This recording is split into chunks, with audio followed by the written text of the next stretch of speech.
Уважаемый господин президент, дамы и господа, рады вновь принимать в России президента Турции. Отмечу, что многоплановое сотрудничество России и Турции, в основе которой лежат принципы добрососедства, партнерства и взаимные выгоды, успешно развиваются по всем направлениям. Сегодняшние переговоры, как всегда, прошли в конструктивной и деловой атмосфере. Мы подробно рассмотрели все ключевые вопросы российско-турецкого взаимодействия в области безопасности, в экономике, политике, культурно-гуманитарной сфере. Обменялись мнениями по актуальным темам международной и региональной повестки. При обсуждении двусторонних экономических связей с удовлетворением констатировали продолжающийся рост товарооборота. По итогам 2022 года он увеличился на 86% и достиг рекордных 62, но по некоторым данным статистики еще больше миллиардов долларов. А за первую половину текущего года вырос еще на 4%. Проявляется тенденция к более активному использованию национальных валют, рубля и лиры в коммерческих обменах. При этом доля доллара и евро во взаиморасчетах последовательно снижается. Наши центральные банки плотно занимаются вопросами развития корреспондентской сети между финансовыми и кредитными организациями двух стран. Подлинно стратегически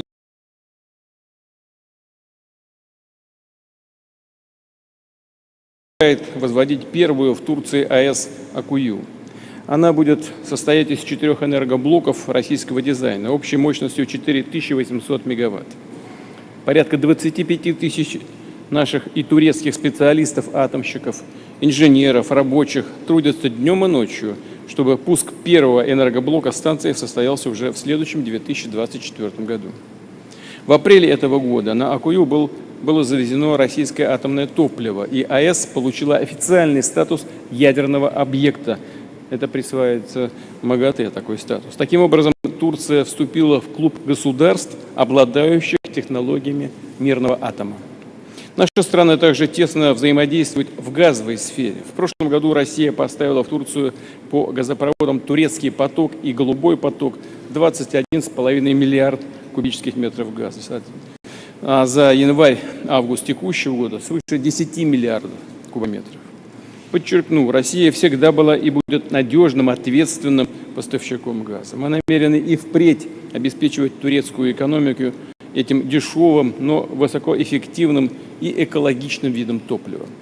Более того, готовы экспортировать транзитом через Турцию газ потребителям в третьи страны, там, где в этом партнеры заинтересованы. Именно с этой целью предложили создать на территории Турции региональный газовый хаб. «Газпром» передал компании «Баташ» проект дорожной карты по реализации данного проекта. На повестке дня учреждения совместной рабочей группы, согласование правовых рамок функционирования хаба, схем осуществления торгов и передачи приобретенного газа. Хорошими темпами наращивается российско-турецкая кооперация в области сельского хозяйства. В минувшем году взаимные поставки продовольствия увеличились до 7,4 миллиарда долларов. В нынешнем году рост также продолжится. В январе-июле на 19%. Разумеется, затронули тематику и развития туризма. В прошлом году Турцию посетили более 5 миллионов туристов из России, а за первую половину текущего года еще 2,2 миллиона россиян. Рассчитываем, что такая динамика сохранится и в дальнейшем. Наши профильные ведомства продолжат работу с властями Турции, направленную на то, чтобы пребывание в этой стране российских граждан было безопасным и комфортным. Турецкие друзья делают для этого все, что в их силах. Напомню о том, что Россия всегда дружески и по-партнерски стремится помогать Турции, в том числе, когда речь идет о природных катаклизмах и преодолении последствий стихийных бедствий. Сразу после февральского разрушительного землетрясения наша страна одной из первых направила в Турцию отряды спасателей и медицинский персонал. Столь же оперативно мы откликнулись и на запрос о предоставлении российских самолетов-амфибий Б-200. для ликвидации лесных пожаров на Эгейском побережье. И, конечно, большое внимание в ходе переговоров мы уделили актуальным международным темам. В частности, ситуацию вокруг Украины.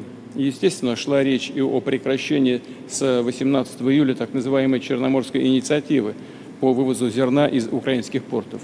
Господин президент уделил этому значительное внимание. Как уже не раз говорил, нас просто вынудили принять это решение, я имею в виду Россию вынудили, так как западные страны блокировали и продолжают блокировать выполнение зерновой сделки в части обеспечения доступа российских сельхозпроизводителей на мировые рынки. То есть отказываются выводить из-под санкций экспорт нашего зерна и удобрений, возобновлять поставки в Россию агротехники и запчастей, снимать проблемы с логистикой и фрахтом судов, банковским обслуживанием и страхованием продовольственных поставок. Причем пока Россия четко обеспечивала гарантии безопасности для судоходства в рамках этой сделки, другая сторона использовала гуманитарные коридоры для террористических атак против российских гражданских и военных объектов. Но это не может быть терпимым дальше. Очевидно, что прекращение реализации сделки не отразилось на глобальных продовольственных рынках. Это я хотел бы подчеркнуть особо, чтобы на этот счет не говорили. Цены на зерновые продолжают снижаться. Физического недостатка в продовольствии нет. Есть проблемы с его справедливым распределением. Это да, но никак это не связано с так называемой зерновой сделкой. Не видим в этом ничего удивительного, потому что доля, скажем, Украины в мировом зерновом экспорте как была 5%, так и остается такой. А в нынешних условиях будет сокращаться. Запад, мягко говоря, нас обманывал насчет гуманитарных целей Черноморской инициативы по оказанию содействия развивающимся странам, поскольку из 32,8 миллиона тонн грузов, вывезенных с Украины, более 70%, хочу это подчеркнуть еще раз, более 70% поступили в обеспеченные страны, и прежде всего в страны Евросоюза. Тогда как на долю действительно нуждающихся в продовольственной помощи государств пришлось лишь 3%, то есть это меньше 1 миллиона тонн. Хотел бы вновь подтвердить нашу принципиальную позицию. Мы будем готовы рассмотреть возможность реанимировать зерновую сделку. Я сегодня об этом еще раз сказал господину президенту. И сделаем это сразу же, как только будут полностью выполнены все зафиксированные в ней договоренности о снятии ограничений на экспорт российской агропродукции. Со своей стороны, Россия, несмотря на все чинимые препоны, намерена продолжать экспортировать продовольствие и удобрения, способствовать стабилизации цен и улучшению ситуации в мировой сельхозотрасли. В этих целях продолжили, в частности, организовывать поставки 1 миллиона тонн зерна из России по преференциальной цене для переработки в Турции и затем безвозмездной транспортировки в беднейшие страны. Рассчитываем в этом смысле и на помощь государства Катар, который по гуманитарным соображениям готов поддержать. I would like once again to reaffirm our position.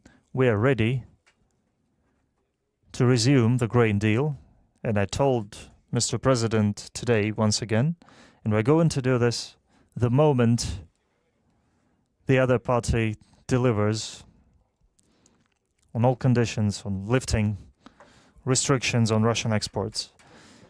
Russia, despite all the obstacles, is going to continue exporting food and fertilizers to encourage the stabilization of prices.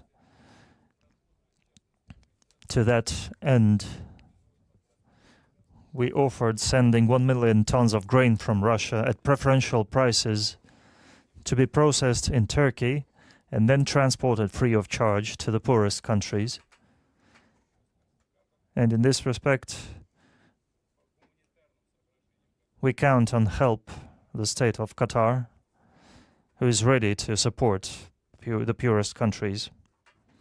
And by the way, we're quite near to close the deal with 6 African states, where we are ready to send grain free of charge. And we're even ready to cover the logistics costs to have the cargo delivered. The negotiations are nearing completion, and I think supplies will begin in 2 or 3 weeks. During our talks, we discussed matters around the Syrian settlement. We value our cooperation with the Republic of Turkey in this regard. So we are cooperating constructively within the Astana format, the most efficient mechanism on Syrian consultation for the moment. We share basic approaches to resolving the Syrian crisis, such as respect for sovereignty and territorial integrity of this country. We realize that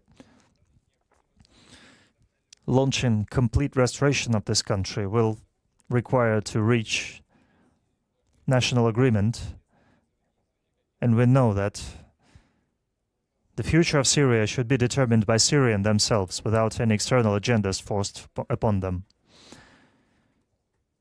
So we confirmed our complex commitment to settling the multi-year crisis in this country, avoiding outbursts of violence.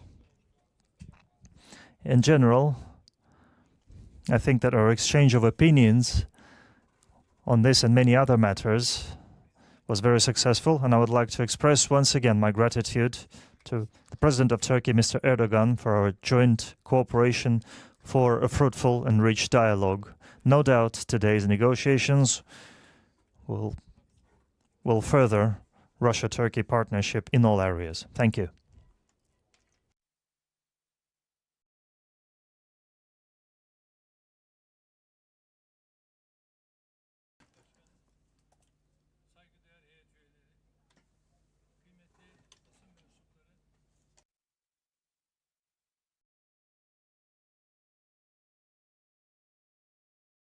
Ekonomi ve finans başta olmak üzere çok boyutlu işbirliğimizi daha da güçlendirmek için atılabilecek adımları değerlendirdik. Express my gratitude to President Putin for his invitation, and seizing this opportunity, I would also like to express gratitude for the support given by Russia after the earthquake that happened.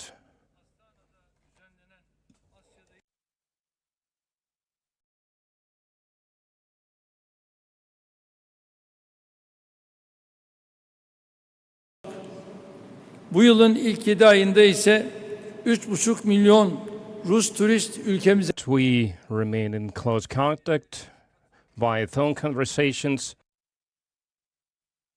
And today we had an in-person meeting, and we also had an interdelegation meeting.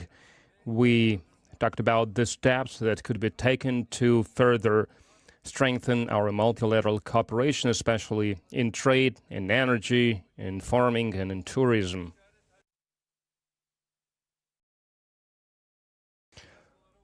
Last year, the trade between our countries reached $69 billion. And we are moving towards reaching the $100 billion milestone of trade between our countries. Last year,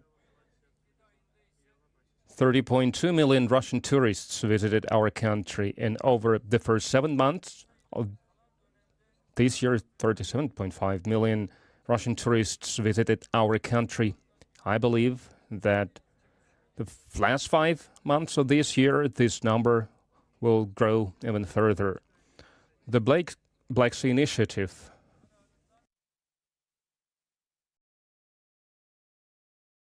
As for the Black Sea, and we are glad that Russia is opening its office in the Republic of Northern Cyprus.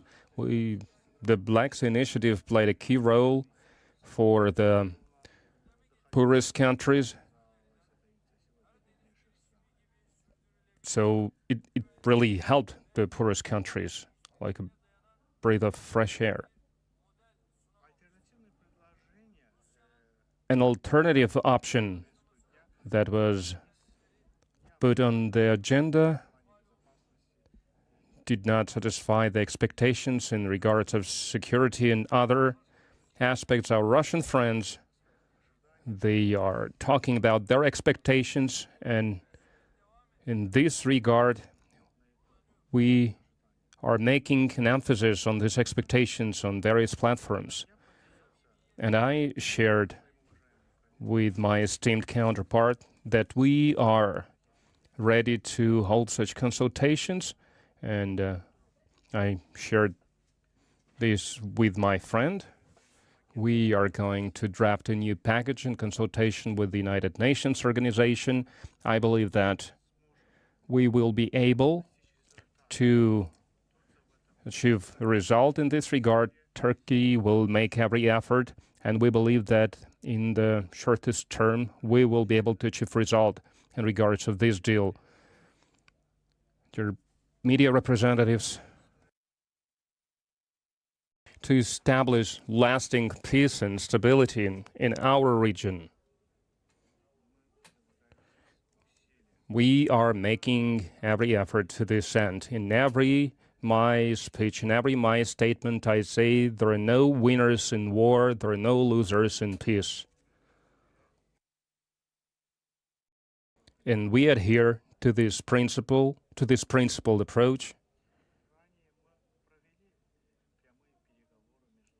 Earlier, we held direct talks with the parties, and as always, we are ready to make contribution in this regard. And we also talked with President Putin about other regional and global issues, and in this regard, we gave our assessment to the situation in Syria, South Caucasus, in Libya, and also in Africa.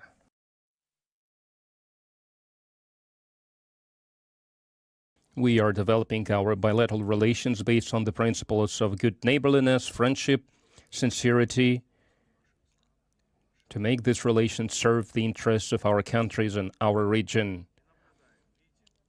We can see the advantages of the Russian-Turkish relations built on this foundation over the vast area. Our close contacts with Russia will continue to help to facilitate the resolution of the global and regional issues. And in particular, I would like to speak about the AKU nuclear power plant. As is known, the construction works are underway. And the second step in this regard in Turkey, in Sinop, and we talked about this city with my dear friend. We talked about the construction of the second nuclear power plant. And with this step, Turkey will reach a new level. And in conclusion of my speech, I would like to thank Mr. Putin once again for hospitality extended to me and my delegation. I hope my visit will be to the benefit to our countries and to the region. Now we invite the Russian-Turkish journalist to ask one question. We start with our guest, Turkish journalist. Please, the floor is yours.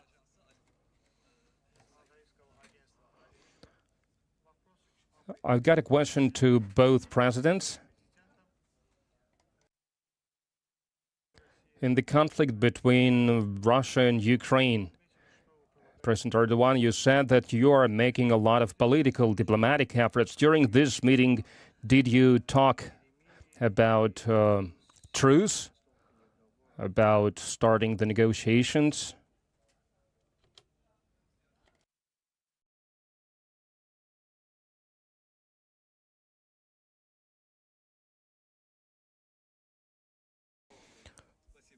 Oh.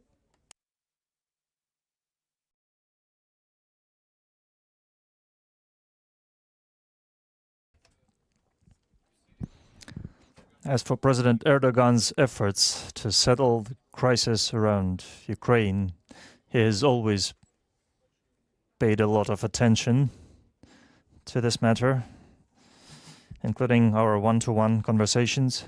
And we know that with his mediation, an agreement was reached and drafts of documents were coordinated between the Russian and Ukrainian delegations, but soon after that, Ukraine sent those documents to the rubbish bin, and nobody's coming back to them. We've been hearing about some new initiatives, but it's not something that was ever discussed with us. So we haven't seen anything new. And as for mediation services, well, we have never refused from them. We know about mediation initiatives from the People's Republic of China and some African states. And of course, we are grateful to the Turkish president for his efforts in this regard. And as for resuming the grain deal, well, I can hardly add anything new to this. Initially, we agreed to participate in it because we had agreed, again, with the mediation of the President of Turkey and the United Nations, we agreed on a certain number of terms in the interests of the Russian party. And when we saw that no terms in favor of Russia were met, and we were asked to extend the deal, again, under promises of doing everything, we agreed to extend the deal, and again, nobody did anything for us. Then once again, for the third time, we were asked to extend the deal, promising to deliver on their promises. Well, as it often happens, as is often the case with our Western counterparts, again, they fooled us. They didn't do anything. And now we say that we do not object against this deal. We are ready to come back to it the moment the promises they gave us are delivered upon. If they do what they promised, we will be back in the deal in a matter of days. What else can I add here? We always agreed that those corridors used to deliver food should not be used for military purposes, and unfortunately they were used by the other party, and we see that. As well as there are attempts of attacks against the Turkish stream that are used to deliver gas to Turkey. Our naval vessels guard those pipelines, but the pipelines are always under attack by Ukrainian unmanned vessels. So we need to come to an agreement that no such things repeat in the future, and that all promises given to Russia are delivered upon, and we'll be back in the deal. No problems with that. We're expecting a good harvest this year. Last year it was 158 million tons. And this year I think we expect around 130 million tons, with an export potential around 60 million tons. And Turkey is a big partner of ours in this respect. Turkey has very big grain processing industry, and we're going to cover all their needs. And together, as Mr. President insists, we are ready to get back to the Black Sea Initiative to supply food together with Turkey and Qatar to the poorest countries.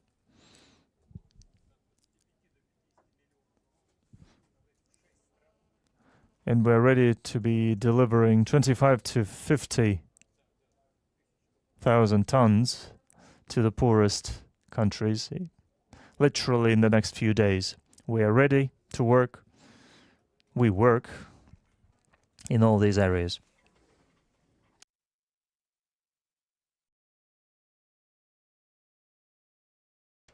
Yes, as Mr. President said,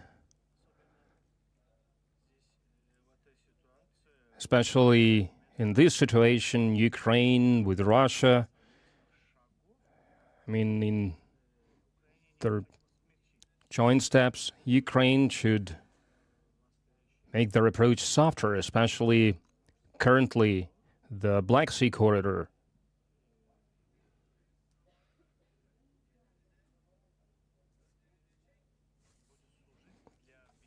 Will serve for the countries most in need that are going to receive this grain. But 44% of this grain if it's going to be supplied to the European countries, then it's only fair that Russia is saying the right thing. 14% was supplied to Turkey, some 6% in this vicinity was supplied to the African countries, but one way or another, we, with Russia, we want to supply grain to the neediest African countries, and during our meeting, so we said, let's send 1 million tons to the poorest countries, and we are ready to work together in this regard. We're ready to work on logistics. We are willing to do that.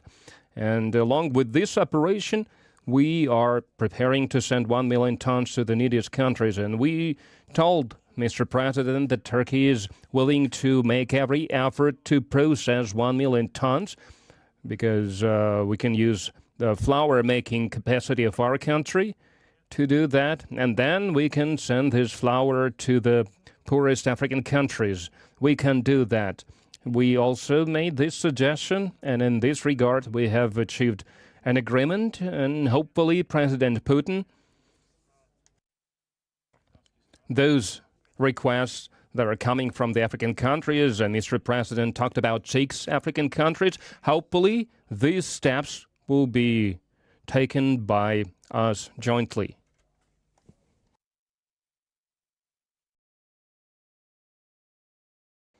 Interfax Agency, hello. I'm going to have 2 questions. One follow-up question to both presidents. Now you talked about the grain shipment with the participation of Qatar. Could this option be a partial or full replacement for the grain deal, mechanism? And the second question for President Putin. Mr. President, now many sources are claiming about certain problems. Western sources are saying about the Ukrainian counteroffensive not going as fast as they would have wanted to, again, being slow. What do you think about that? And is Russia ready against this backdrop to any negotiations to settle the situation diplomatically or politically? Well, as for the grain deal, if we return to that, we do not see our cooperation with Turkey and possibly with Qatar to ship 1 million tons of grain as an alternative to the Black Sea Initiative, because it involves Ukraine, which has its own interests. Of course, we realize that fully. So it's not a replacement, but it's a very big contribution on our part, would have been a very big contribution on our part to solving the African continent's food problems. When asked for the bad rates of Ukrainian offensive, it's not a bad rate of advancement, it's a failure. This is what it looks like. And I hope it keeps looking like that. I just wanted to say that Russia has never refused to talk. And Mr. President mentioned this, and I confirmed this today. Russia has never refused to negotiate.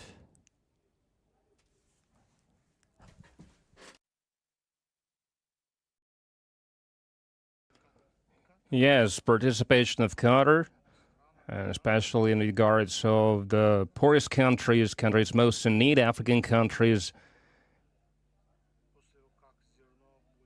After the grain is processed in our flour making enterprises, Qatar is going to financially support this project. So this trio, Russian, Turkey, Qatar,